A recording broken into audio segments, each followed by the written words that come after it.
Ang susunod na programa ay rated PG. Ito ay nangangailangan ng patnubay at gabay ng magulang para sa mga batang manonood. Napahamak si Lolo Pepe dahil hindi niya kasama si Quinito nang suguri niya si Moira sa hotel dahil maipinagawang napakahalagang bagay si Lolo Pepe kay Quinito. Hindi akalain ni Lolo Pepe na magiging kalbaryo ang buhay niya dahil sa pagsugod niya kay Moira at sinisisi niya ang kanyang sarili kung bakit hindi niya kasama si Quinito. Pinauna kasi ni Lolo Pepe si Quinito sa Amerika para maasikaso ang napaka-importanteng bagay na magpapabago sa buhay ng pamilya nila, lalong-lalo na ang kay Giselle. Ito ang dahilan kaya nagmamakaawa si Lolo Pepe kay Balahadja na wag muna siyang patayin dahil babawi pa siya sa anak niyang si Giselle at sa isa pa niyang apo.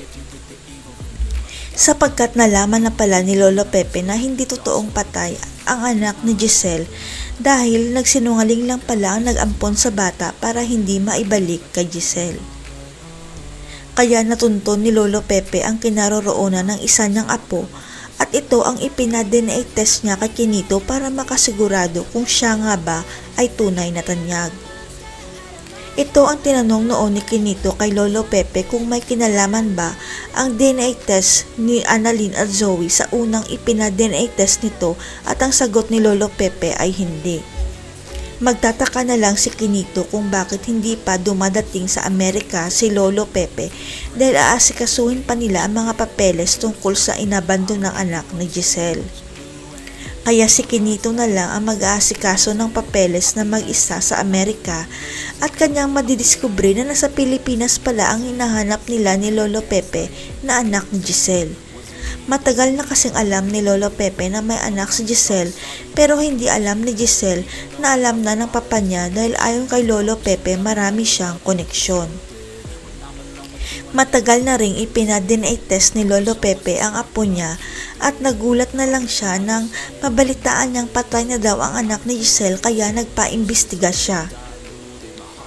Hanggang sa malaman ni Lolo Pepe kay Quinito na buhay pa pala ang anak ni Giselle. Kaya lang hindi nila matagpuan ang bata dahil dinala na pala ito sa Pilipinas.